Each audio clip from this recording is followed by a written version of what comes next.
அந்த விஸ்வகர்மாவை நினைத்து வழிபட்டு சூரியனை மனதில் கொண்டு காயத்ரி மந்திரத்தெல்லாம் சொல்லி அன்னைக்கு அந்த வழிபாடுகளை அவங்க மிக சிறப்பாக செய்வாங்க. அதுதான் முக்கியமானது. இதுல இந்த பூநூல் மாத்துறவங்க யார் யாருன்னு பாத்தீங்கன்னா, நீங்க பூசாரிங்க மாத்துவாங்க, நகை வேலைப்பாடு செய்கின்றவர்கள் இருப்பாங்க, சிற்ப வேலைப்பாடுகள் செய்கின்றவங்க இருப்பாங்க, தச்சர்கள் இருப்பாங்க, ஆயுதங்கள் செய்பவர்கள்லாம் இருப்பாங்க. இவங்கெல்லாம் தான் அந்த பூநூல் மாத்துகின்ற இது விழாவை அன்னைக்கு கொண்டாடுறாங்க.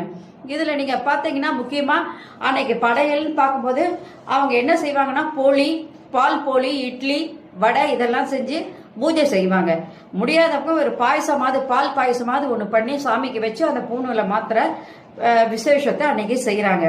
இதுல அந்த காலத்துலலாம் பாத்தீங்கன்னா ராஜாங்க இருப்பாங்க. அவங்களுக்கு இந்த ஆயுதங்கள் செய்யறவங்க எல்லாம் வேணும், நகை வேலைப்பாடுகள் செய்யறவங்க வேணும், கோயில்களுக்கு சிற்பங்கள்லாம் செய்யறவங்க இருப்பாங்க. அதெல்லாம் மனசுல நினைச்சு ஒன்றி கொண்டு அந்த சிற்பத்தை கொண்டு வரணும். அந்த சிற்பத்தை நம்ம டெய்லி வணங்கி கடவுளுடைய ஆசீர்வாதத்தை நம்ம வாங்கும் போது கடவுள் அதுல அந்த சிற்பத்துக்குள்ள கடவுள் ஐக்கியமாகறதா நினைச்சு நம்ம என்ன பண்றோம், அதுல கடவுள் இருக்காரு அப்படின்னு நினைச்சு நம்ம அதுல வணங்கி வழிபட்டு நம்மளுடைய தேவைகள் எல்லாம் நம்ம இறைவனிடத்துல பூர்த்தி பண்ணிக்கிறோம்.